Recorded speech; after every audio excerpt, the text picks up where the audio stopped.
Good morning, and thank you for joining our Crittenden Medical Liability Conference virtual event. My name is Michelle Weinberg, and I'm the Editorial Director for Crittenden Research.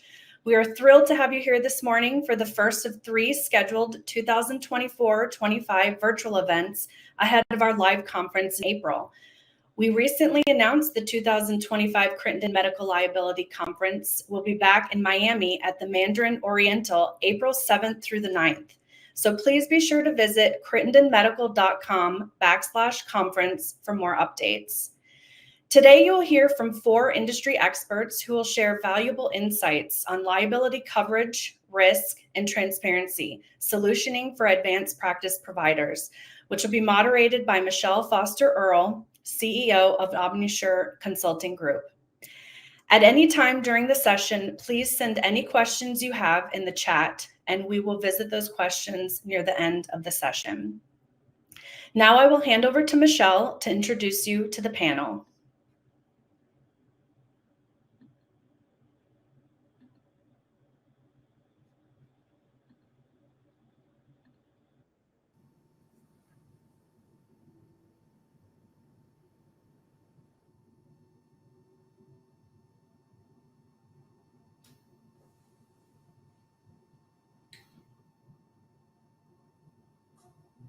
Michelle, you're muted.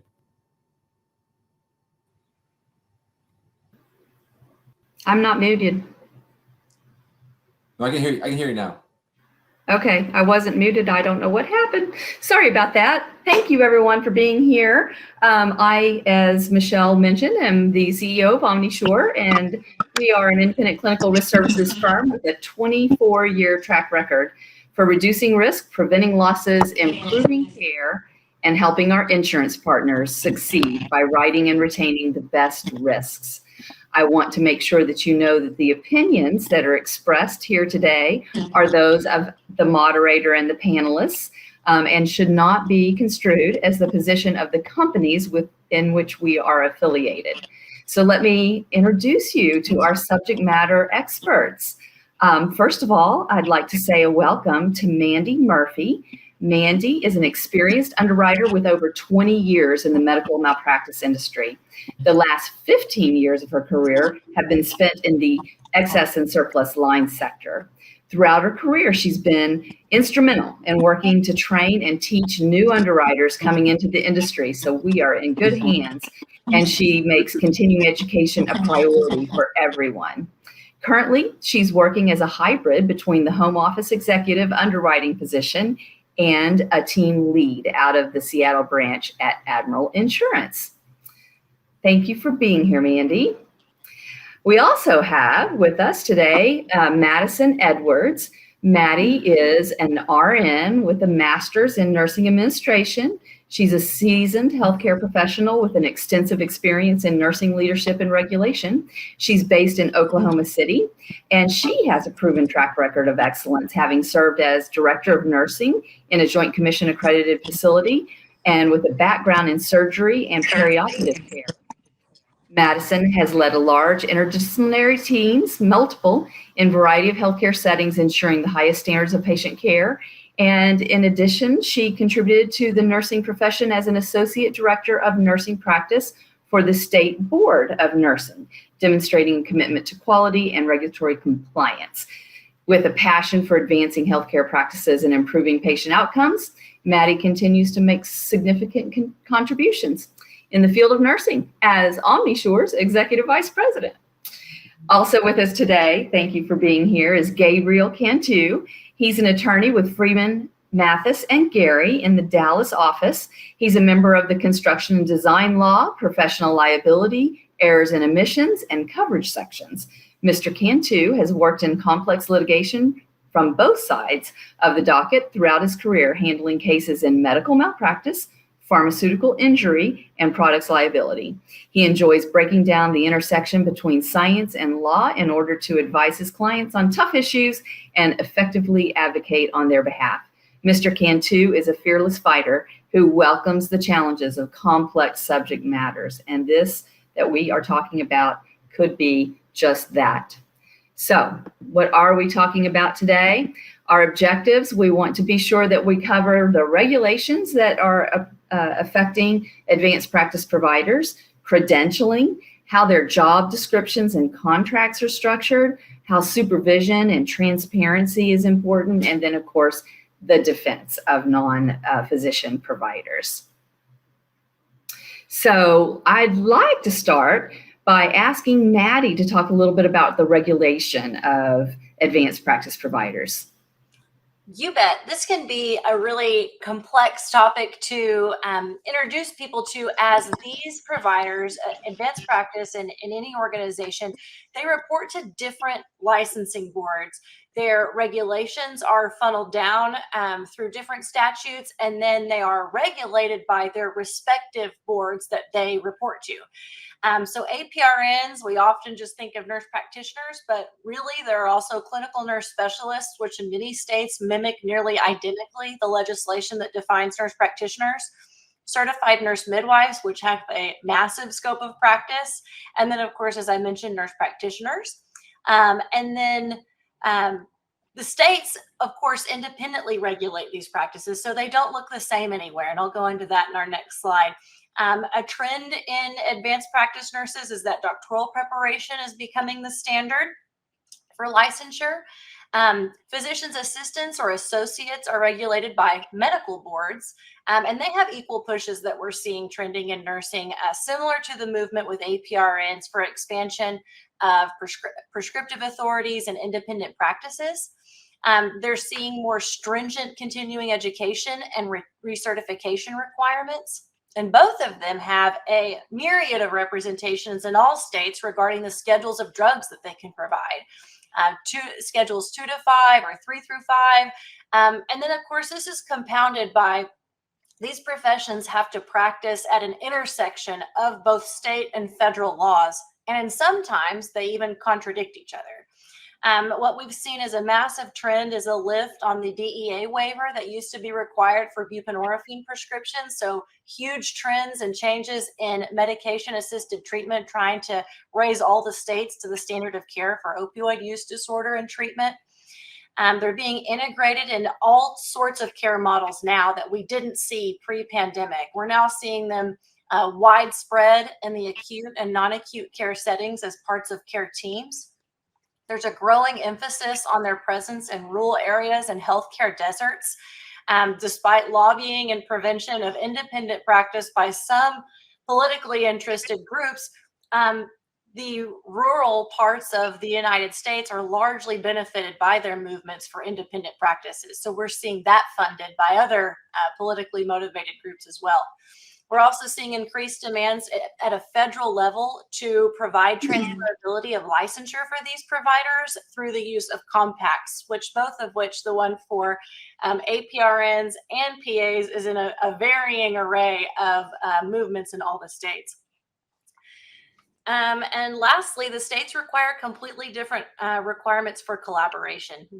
Mandy, I'll pass it to you. Yep, thank you. The other thing that we're seeing from the underwriting side is that these providers are kind of working in different states with a lot of telemedicine. We're seeing it in mental health and other type of wellness or maybe non-diagnosis treatment services. So one of the things we get questioned all the time is, will this policy extend to a neighboring state or several states? And I think it's hard for the advanced practice providers to kind of keep up with the state laws themselves. We'll see here in a minute. They do change.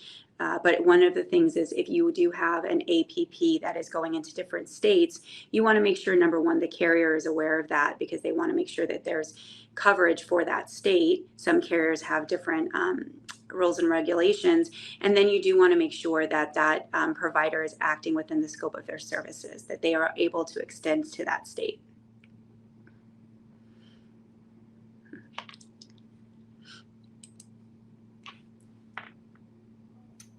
Michelle, we can't hear you again.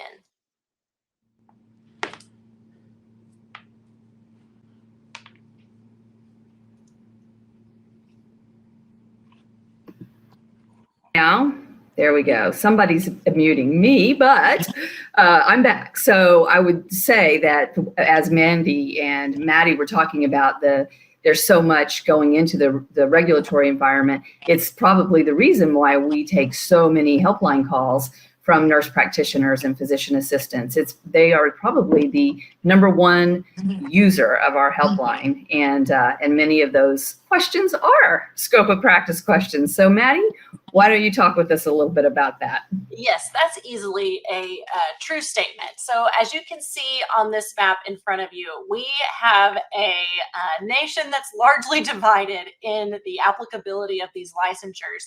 So even though this looks like a really cut and dry, clean map between full practice, reduced practice, and restricted practice, even within these layers, there's a massive disparity between what these providers can do. Each state has different laws, whether or not the provider cannot just only prescribe, but administer medications, dispense medications, and procure medications. And to that, most of the online sources that you go to find this out are wrong. Many people have tried to aggregate this data for us to make it easier for the end user. However, when you look at the actual statutes, they're first off difficult for the states themselves to define, nonetheless try and aggregate them and compare apples to apples. So that's just one item touching on what Mandy said. Truly, it's very difficult to translate these between practices. And the undertone of this is to make sure that the provider is aware of their scope of practice in the jurisdiction in which they practice. And what we're seeing with telehealth is they could practice in 9 different jurisdictions in one day, and they need to be able to weave in and out of their ability to practice in each of those locations. So given that, talk to us a little bit, Maddie, about credentialing. Absolutely. What we're seeing right now is huge blurred lines with scope creep. The one that I see most commonly, I saw this from a regulatory level at the board, and I see just as much confusion translated with helpline calls, especially are the lines between psych mental health nurse practitioners, family nurse practitioners, and adult nurse practitioners. There are very specific scopes for each of these, and they're all based on population. So when a mid-level provider or advanced practice provider takes a certification test, additional things that they do or certifications that they get on the side don't expand their scope of practice. So if a family nurse practitioner, their scope is very easily and readily defined, and it is persons throughout the lifespan seeking primary care. Well, oftentimes these nurses want to go work in an ER somewhere, and they've immediately breached their scope if they see a patient that is beyond someone who's presenting to an ER, as we know they do to receive primary care. But the minute they get a patient on their list that is an emergency level care patient, they've practiced out of scope. So again, this is all heavily nuanced state by state, but we're seeing significant scope creep, largely in the areas that I mentioned, substance abuse, and these are all things that need to be defined by organizational bylaws and privileges. As far as new treatment modalities, we're seeing heavy use of compounding pharmacies, considering the mass and unprecedented drug shortages that we're seeing in our nation internationally at this point. We're seeing this with the GLP-1 receptor agonists, or Mandy, I really like how you put this, non-invasive weight loss. That's where we're seeing a huge amount of blurred lines and then adjustments to norms. We're now trying to norm this industry that had this huge boom. And so the professional organizations are kind of chasing their tail to make sure that they're defining standards of care for non-invasive weight loss. The other one we're seeing is the bioidentical hormone replacement therapy industry, which is valued by the year 2026 to reach over $9 billion in revenue internationally. So the big acknowledgement is that these practices are not going anywhere. They're here to stay. They're growing and booming industries, but we've got to figure out how to make these risks the right risks and put the providers on the right path to deliver this care safely. Mm-hmm. And lastly, each state has formularies. These formularies can be inclusionary formularies or non-inclusionary formularies. So an inclusionary formulary means these are all the things that you can write, and they give a list. And then other states say, we don't care what you write as long as they're not these things. Now, what these do, although at face value just kind of seem like a guideline, they actually also implicate scope of practice. And we see this largely when our advanced practice anesthesia providers want to go into other endeavors, largely med spas. We see a large number of anesthesia associates and CRNAs trying to dabble in the med spa setting. There's a lot of money to be made there, a hugely growing industry. But a lot of these scopes, as defined by the states, say that their patients must be a perioperative or peri-obstetrical patient. Well, it's easily argued that a patient who's presenting for neuromodulators at a medical spa is not, in fact, in the perioperative spectrum and is not in the periobstetrical spectrum. And therefore, even though that patient, that they can safely administer that, they would need an order from another provider to do so. So very interesting. And there were questions abounding about all of this at the AANP conference. Every booth, every person that stopped by our booth had questions about these compounding pharmacies, about the non-invasive weight loss, the bioidentical hormone replacement, med spas, wanting to know if they were covered. It's quite an issue right now for everyone. Mandy, what do you see? Well, we've seen it kind of change. We saw it years ago when doctors started doing moonlighting, right? They would typically work in their family practice or ER or something like that. And they decided they wanted to make some side money. So they started moonlighting at different allied facilities. And now we're seeing that with the APPs. They are getting into different types of services. The opioid crisis is a huge one, but we came out of the opioid crisis and then we came out of the pandemic. So we're seeing a huge need for behavioral health and substance abuse care. So that's a moneymaker. And we're seeing a lot of APPs kind of get into that. And it's not necessarily outside of their scope, but are they properly trained? Have they had any additional training for that? Because they are licensed, as an NP or a PA, but are they also properly trained? It's the same with aesthetics. It's a moneymaker and it's an easy way to, pick up some cash. And while that may be in the scope of their license, are they really properly trained for different things like fillers and the new up and coming procedures? Every day we have to Google a new procedure because we don't even know what it is anymore. They come up with a new aesthetic procedure every day. And then with the non-invasive weight loss, I would say that most providers have some type of this exposure.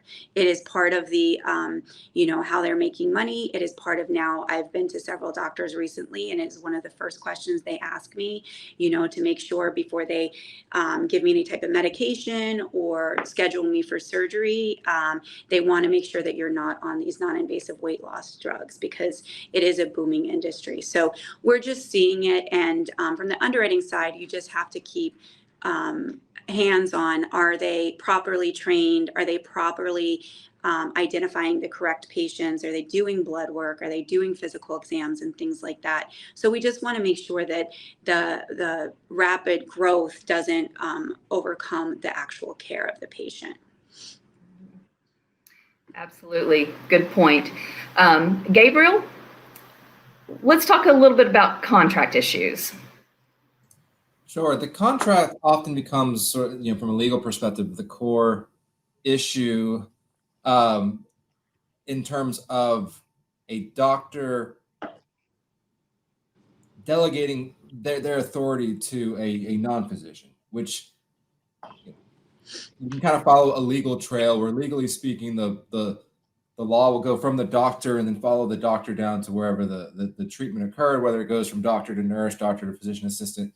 So what I've seen is that oftentimes you'll get,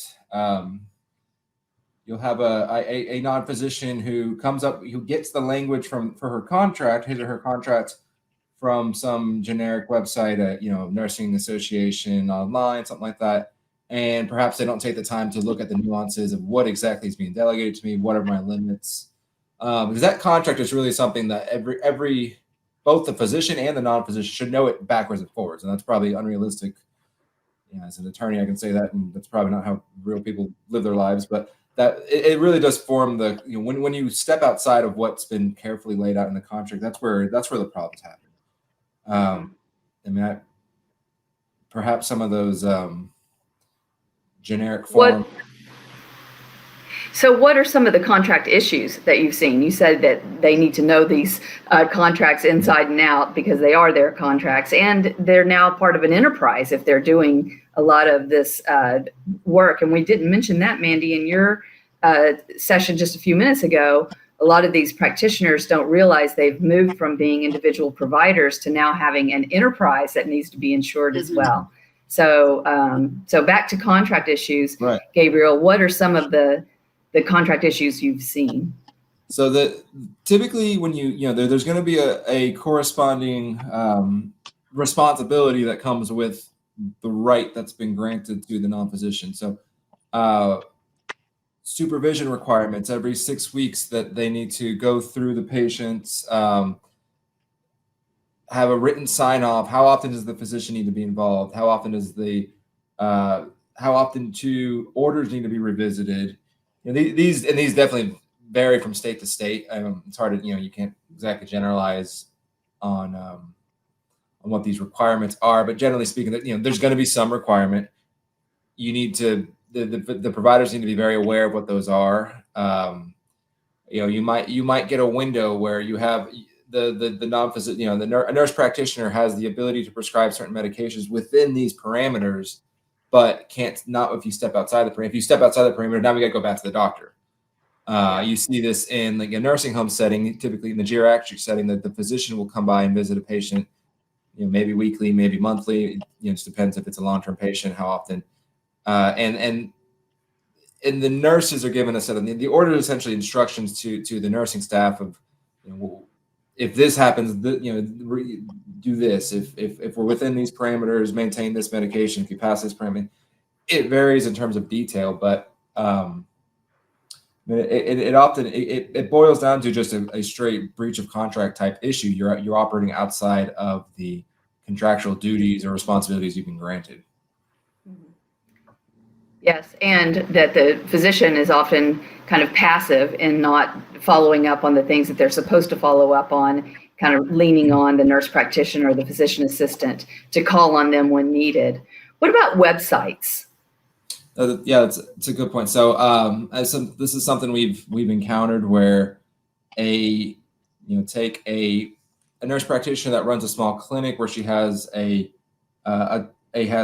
physician who seemingly operates like a medical director or a supervising physician, and the website might portray that this is a full-time staff member that's there every day, that's involved in the care, and in reality, the physician may be very minimally involved. They're quarterly, those type of things. Are they legally significant? Maybe not directly. You're not violating. You're not committing negligence in and of itself because of that, but it looks bad when you're presenting the information and what's presented online, which is seen as like your public, your business's public presentation. It doesn't match reality. That it really hurts credibility, and I think it makes it easier to rule against you when the jury has, when the jury sees that, well, you're lying a little bit here, you're lying a little bit there, maybe you're lying a little bit here. So it certainly looked bad on a recent case in Texas where the medical director had not even been at the med spa, had only done the ribbon cutting, and so the medical director wasn't writing the orders or anything. It was very, very confusing. Maddie, talk to us now about a very big topic we address all the time, which is the compounding issues and the contract issues there. You bet. So like I said before, the unprecedented drug shortages that we are seeing in our country have shifted a massive amount of prescribing to the compounding setting. That said, many providers were not trained to live in the world of writing compounding prescriptions. There are certainly best practices out there for doing so, where you can specify which fillers, if any, to include, to avoid, in the medications that you're preparing for your patients. And now, as patients kind of come in with an idea of what they want already based on what their friends have, well, my friend says that she's on 3 medications, but they included it all in 1 injection for her. These are really complex elements to prescription writing and to patient care. And so it's a practice that's been done for a long time. It certainly can be done safely, but what we're seeing are huge discrepancies when providers are writing for these compounded medications that maybe their instructions don't really match what they wrote for. And so there's been this huge game of telephone in between the patient, the provider, and the pharmacist as to the administration of some of these drugs. And we've seen some really debilitating medication errors that have occurred from conflicting prescriptive information that was provided to the compounding pharmacy, several requiring hospitalization and higher levels of care. So like I said, this practice isn't going anywhere, but what we can do is arm our prescribers with safe prescribing guidelines and the ability to see the differences in compounding pharmacies, to recognize the different certifications and designations that compounding pharmacies may have, and how to also, at some point, take a hands-off stance as to where the patient wants to take their medications for dispensing. At some point, the provider at every single appointment asks the patient, where would you like us to send your medications? It's important that we give the patient the autonomy to make that decision too, not to only respect them as a patient, but to also transfer the liability to the person who's providing the medication, in this case, the pharmacists. Yep. We had one question, which was, should the provider, if they've done the due diligence, contract with the pharmacy and have indemnification language if the pharmacy did anything different? And Gabriel, I think you can confirm the answer on that was no. We want the patient to have the autonomy to go to the pharmacy that's appropriate for them, correct? Correct. Yeah, you don't want to assume responsibility for what the pharmacy does. Right. That's a general rule. Don't just blankly agree to what someone does that you can't control. I was going to Oklahoma that, Gabriel, and say, don't hitch your horse to the wrong cart. It was kind of on the tip of the tongue, and I couldn't figure out where it was going. So what we're seeing also is the practices too, because of drug shortages. They're afraid that they're going to lose patients if they can't provide them the medication. So what we're also seeing, which is where I was kind of hinting at in the previous slide, saying there are state regulations as who can procure and dispense medications. We're seeing in states where it's not allowed, the providers are shipping in 200 syringes of semaglutide and passing 4 out at a time to each patient and saying, see you next month. Well, they have just immediately endorsed the practices of that pharmacy that they ordered that medication of, and they're also dispensing. In some states, this is legal to procure and dispense, but when you're procuring from these pharmacies, you're therefore endorsing your practices and are tethering yourself to their liability in that way as well. Very important point. Thank you, Maddie. So talk with us now about supervision and transparency. Absolutely. In every state, again, these can look different. And what you're going to see is to identify or to instruct the insureds to identify the correct definitions they need to be using is sending them straight to statute. And these are identified in all the state boards, sometimes in the medical board for the supervision piece. And what they'll do is they'll define supervision, they'll define collaboration, they'll define oversight. And what we saw with the huge insurgence of telemedicine at the beginning of the pandemic is all these states immediately had to interpret their laws to determine whether or not that supervision could occur across state lines. What we saw was there's a handful of states, Texas included, that said you have to have a mileage restriction, you have to be in the same county or something to say the proximity of the physician to the person that they're supervising. But all of the other states who had vague language almost immediately translated that to mean that the physician could be anywhere. So we see huge differences in how that works. We see big differences in the number of providers that those physicians can supervise. In some states it's 6, in some states it's unlimited. The question lies there is what's the quality of the supervision that's occurring? Some states have general language by saying just that the physician needs to observe the prescriptive practices and patterns of the advanced practice provider. Some states, they must review 20% of all charts. So the key here is to ensure transparency, ensure true collaboration to the letter of the law that's required of you. It's the first thing that's going to be asked of the provider if they do get called before the board. And then secondarily, ensure transparency in the way that the advanced practice providers are presenting themselves to the patient. Almost every state has a law defining who in that state can call themselves a doctor with or without giving rise to that title. In many states, advanced practice providers are not in that category.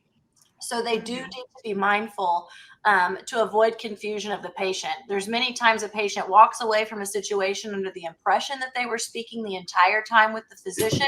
However, they were speaking with the advanced practice provider. And like Gabriel said, it may not necessarily be illegal. You may not necessarily be violating a law, but you may certainly be misleading to the patient, and juries will never be sympathetic toward that act. That's a great example. That's the exact type of little thing that can turn into a big thing. Yeah. Well, I will tell you that I have a family member in the hospital right now, and his wife thought the whole time she was talking to the doctor, but she was talking to the nurse practitioner. And many of the nurse practitioners do have PhDs, but it is so important for everybody to explain their role in the care and what their training is. So, Mandy, you have some ideas about what we need to know regarding supervision and transparency from the underwriter's point of view. Would you talk to us about that? Yep, absolutely. So the landscape of healthcare as we know it is changing. And so we're seeing a lot more APPs, like I said, going outside of their scope, doing more wellness, aesthetic type procedures, IV therapy, ketamine, BHRT, non-invasive weight loss, you name it. There's new procedures coming up every day.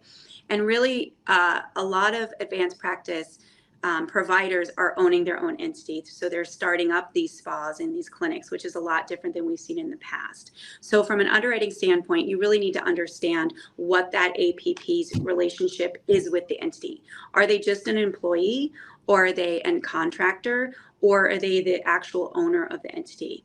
And are they serving as the medical director? We're seeing more and more of them serve as the medical director, because then they don't have to pay some of their profit out, and they get to kind of pocket everything.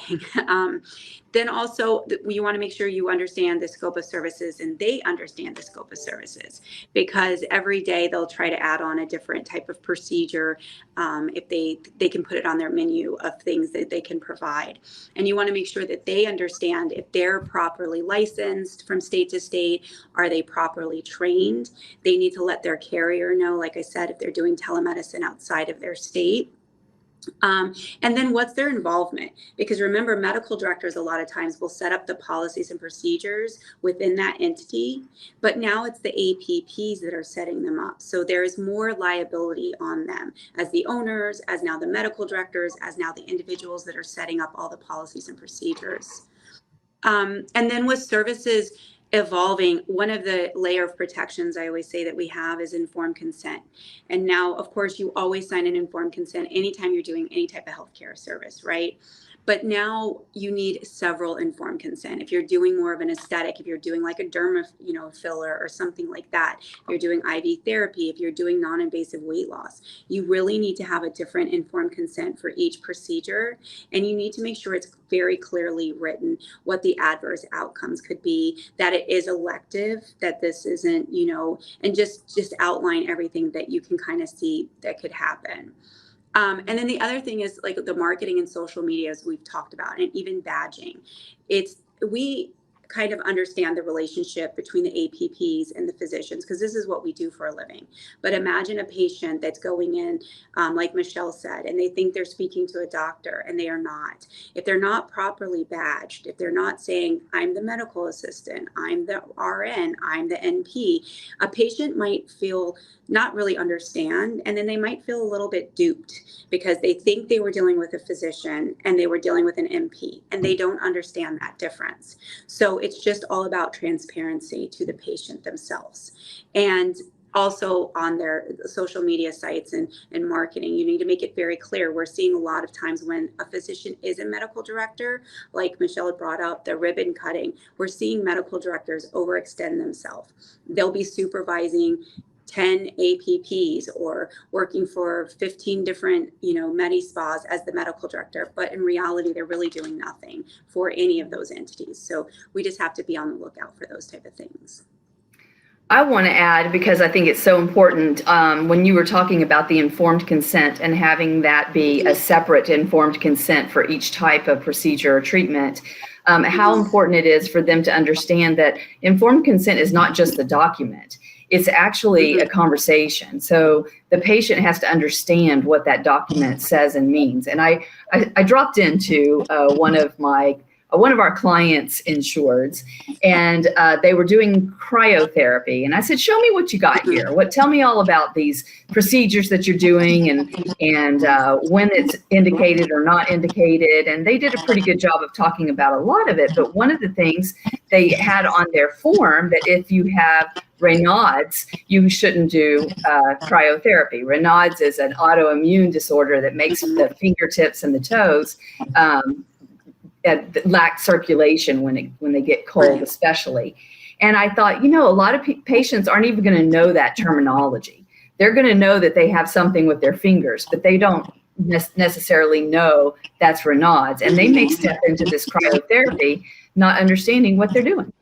So that's important, is making sure that informed consent is truly a conversation about what could go wrong and what symptoms should you have would make you want to avoid that. Gabriel, I think you have a case example of a medical director that was on a website, made it look like. Tell us about that one. The medical director, you go to the website and you see a couple of faces, and the medical director among them, sort of presented as if they're just as involved as the advanced provider who's really running the whole thing. And I don't know if perhaps there's the thought that if I put a doctor on my website, I present as more professional. Probably what they're thinking, but of course you have to balance that against the transparency that we're talking about, where if you misrepresent what everyone's role is, you violate trust. Right. So you did mention that, and I think that means that you've seen some defense issues, but I'd like for you to talk a little bit about a couple of defense issues, but when you do have a physician and an advanced practice provider working together. Right. So generally, you're going to get a plaintiff is going to have a claim against the physician that's a failure, that's couched as a failure to supervise. You're going to have a claim against the advanced provider that's more of a direct claim. You were negligent in this act. You shouldn't have prescribed this medication. You overprescribed. You underprescribed. You misdiagnosed. The direct claims, which of course those same claims will be brought against physicians whenever it's direct claim against physician. They're coupled with here a failure to supervise. So just from a ethical standpoint, as an attorney, you have to grapple with: are these two defenses so opposed that one attorney couldn't represent them? Because usually the provider notifies counsel, or notifies their insurer, and the insurer hires counsel. Sometimes you go in trying to represent both, you figure out you can't, and then you end up with two counsel representing each. So that's a question that you have to grapple with pretty early on. Are they so opposed? And they really, they are. The natural defense in that instance is to blame the other one. No, I wasn't. If I did something wrong, it's because the physician didn't give me the proper parameters or didn't step in when they were supposed to, or I was, all of a sudden, I'm the lowly non-physician who needed the physician to step in. And on the other side, the defense is, well, you delegated a responsibility because you had trust in this person. And so it's competing messages as far as how you defend both of those claims. And is it motivated by coverage? Right. So sometimes. One of the things I remember from law school is a professor telling me that you find the deep pockets. So, that's not necessarily from a plaintiff's perspective, which one of those two claims you lean on might have less to do with the truth and more to do with what's the path to the deep pockets. You used to be a plaintiff, but I'm so glad you came over to our side. I did it. Yeah. You go in with rosy glasses and sunshine, and then you find out that all is not as you believed. Well, good call. Well, I'm glad to have you on our side here. One of the things we talked about too is the demand for policy limits. They know that information often up front. Yeah, good point. Good point, Maddie. So, like Mandy, you have some examples like too. A magic phrase like policy limit, like that. It spooks everyone, and I think they figured out by saying it spooks everyone. So they're emboldened by those words. Yep. Mandy, you have some examples, don't you? Yeah, we have one that I've actually seen where exactly like he was talking about, it's both sides of the coin. We had a medical director that was supposed to be supervising a physician assistant who owned a aesthetic clinic, right? A med spa. And the medical director was overextending, supervising over 15 providers and working with several different med spas. The PA he had a botched lipo, and there was an admin action because he had issues in the past, and it was kind of a big deal. So it triggered the entity that the physician owned, the MediSpa's policy, the PL limit. It triggered the admin action limit, and then it also triggered the medical director's policy, who also practiced in an ER. So now his limits were overextended on his ER. And you see that exactly like you said, policy limits. Now you have 2 million up instead of just 1 million. And then you have an admin action defense. So we've seen it several times, and it was interesting because it's the only time that I kind of was able to see both sides of the coin, because we got both the medical individual director in as a submission, as well as the entity and the PA. So it definitely can stack up. And as we're starting to see larger verdicts and things like that, attorneys are looking for policy limits, and they're looking for as many policies as they can get and bring to the carpet. Very interesting. Okay, well, Gabriel, you had another example. If you could briefly share that example with us. Right. So the context that perhaps I'm seeing this most right now, maybe this is seasonal, maybe it'll change, but an example I've been going back to is an example of a psychiatric nurse practitioner where the allegation was over prescription, prescribed psychiatric medication, and the dispute was that the physician wasn't okaying every medication as often as they should have been, and that kind of naturally see where that would go. And that ended up being a pretty serious case because there was a side effect that was developed. Should the physician have foreseen that? All those questions that you would expect. And another context where you see this quite a bit is home health, and I don't have it here, but the nursing home or the geriatric context, anywhere where you have a physician who's maybe like more of like the monthly visit or the weekly visit, the quarterly visit, and most of the, if not all of the, frontline day-to-day, where you have a lot of day-to-day treatment that's happening, and obviously the physician's not going to be there every day. So that relationship inherently is prone to this sort of claim, and because it's probably helpful to think of what is the physician trying to do. The physician is trying to provide orders to the staff, provide parameters to the staff so that they don't have to get called every 10 seconds for every issue, right? You're trying to map out what your advice would be in as many situations as you conceive, and then hopefully you don't get bothered. But obviously that's Looks prone like they're to, rubber stamping. Yeah. right. Yeah. Yeah, it looks like they're rubber stamping and they're not really reviewing. Yeah, we have seen quite a bit of that. And that there are a lot of just horrible examples of people going in and pre-initialing things, or just initial and not really looking at what they're When you initialing. go in and it turns out the physician spent all of like 30 seconds with the patient once a month for months, and those, and kind of, it goes back to the transparency of Right. what are you really doing. And so I think a theme here is it doesn't always come down to legal issues. It comes down to human, are you trustworthy? Are you, will your patient say good things about you? Yeah. Those kind of And how the issues. system's set up, human factors and systems theories. We've got probably a lot of underwriters on the call today. And so I want to make sure that we circle back to underwriting and talk about some underwriting considerations where, Mandy, you're obviously the best person to speak to this. Yeah, so medical is a whole new world right now. It's moving towards a hybrid between actual treatment and more wellness and aesthetics, more for-profit elective procedures. People are willing to spend more money on things like IV therapy or ketamine, non-invasive weight loss. So we're just seeing patients taking control of their health and really going towards a wellness type of mentality.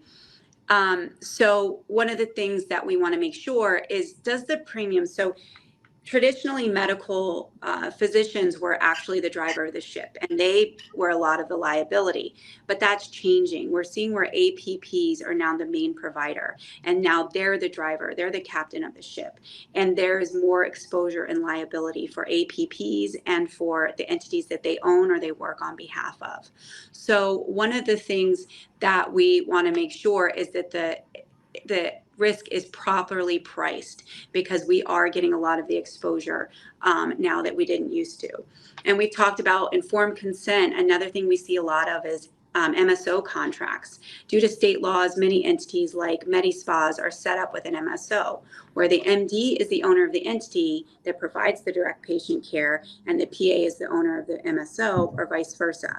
So you really need to understand the relationship between the two, the ownership, and you need to look at that contract and make sure that they clearly outline each other's responsibilities, because in the event of a claim, that MSO contract is going to come to play. Another thing you want to do is you want to make sure that you're checking license. And if you see a medical director that is overextending, or has a bunch of different APPs that they're supervising, you want to make sure that you're properly pricing it and you really understand that risk. And vice versa, you want to make sure that the APPs are properly licensed in each state that they're practicing. You need to understand the emerging trends. Like we've talked about, non-invasive weight loss is huge, telemedicine, IV therapy, ketamine therapy. These are just trigger words we're hearing right now, but I'm sure We that could do a whole webinar. We could do a whole webinar on ketamine, couldn't we? Or on the IV peptides. 100%. Yeah, and overall, and Maddie can talk about the pre-claims examples, but what you want to know now is that we can't predict where claims are coming from anymore necessarily. It's how they're pled, the services that are performed. So it's a whole new world. That is one of the reasons that the helpline is so great, because we do get the pre-claim examples. And so we see things that you're not yet seeing in the losses. There haven't been any named litigation, specialties in this area, but we see them in the calls and we know they're coming. So Maddie, talk a little bit about some pre-claim examples. Absolutely. One of the biggest trends that we're seeing right now with the helpline calls are ironing out policies, procedures, protocols, and documentation, specifically in the Medi-Spa setting. But as we see the evolution of concierge medicine, we're seeing a medical director make 20 different protocols, and then the APP either goes to the patient's home or they come see them at their office, and they just start going down this protocol. And there are some states where they're protocolizing things that can't be protocolizing, or putting in range orders that are entirely inappropriate. And depending on the state, some states you can't even do that. So, or when a patient walks into an office and the APP or the nurse is going to provide Botox, they're just giving this flat range order. And in many times it's the APP providing the order to the nurse. And all they're saying is, for any face you see, you can provide 1 to 80 units of Botox. So then they're delegating a grossly negligent medication practice to that nurse, for the nurse to make a clinical judgment as to how much neurotoxin to put in a patient's face. And it's different from range orders that we see in a hospital setting. Titrate to a desired blood pressure of X, administer this pain medication for a corresponding rating on a pain scale 1 through 10. I mean, these are directives that nurses take orders from. Nurses cannot expand their scope of practice to range orders such as the ones that the APPs are providing. They are then therefore practicing medicine, because they are using an order set that they do not have a way to subjectively or objectively derive any sort of inference to the prescribed dose of the drug. And so that's where I'm really seeing an increase in communication from. Lots of questions about informed consent, doing a ton of education on informed refusal. There should be robust informed refusal policies in place for each of these providers. If they are providing a best practice and the patient refuses, that needs to be documented, and it needs to be signed by the patient and signed by the provider that they're aware of the risks, benefits, and alternatives, and the adverse outcomes up and leading to death in the event that they do not follow the prescribed regimen or therapy from the APP. So huge conversations around what informed refusal actually looks like. I think a lot of these providers are afraid that these patients will just provider shop until they find someone who does what they want to do. However, that's not an excuse to even potentially terminate a patient if necessary. We've seen huge trends in litigation of providers who maintained those patients in their practice, even though they were notoriously non-compliant or notoriously didn't proceed with just regular screenings. And that needs to be documented, and then the consideration needs to be made to terminate care of those patients. Which is something we help them do from time to time. We didn't have a chance to talk much about ketamine, and that's something that has come up quite a bit with the advanced practice providers, and there's a lot of confusion about what's required there. But I'm interested in, it doesn't look like, do we have any questions from the audience? Because we're up against time here. I want to make sure if there's anything important from the audience, we address that. All right. Well, if you do have any questions and you want to email us, you're welcome to do that. My email is michelle@omnisure.com. I can get to any of our panelists here. I'm happy to help answer any questions that come up. And I just want to say thank you so much. Thank you, Gabriel, for bringing your expertise as an attorney. Thank you, Mandy, for bringing your expertise as an underwriter. Thank you, Maddie, for bringing your expertise as a patient safety advocate and an actual clinician in the field for many, many years. So thank you also to the audience for being here today, and to Crittenden for bringing up this topic and giving me the opportunity to moderate this panel. Have a great afternoon. Thank you so much. Thank you. Thank you, Michelle. And like Michelle said, thank you to everyone for joining our Crittenden Medical Liability Conference virtual event. Our next virtual events are scheduled for October and February. And we also look forward to seeing you in April in Miami for the live conference. So please be sure to visit crittendenmedical.com/conference for more updates, and have a great rest of your day. Thank you.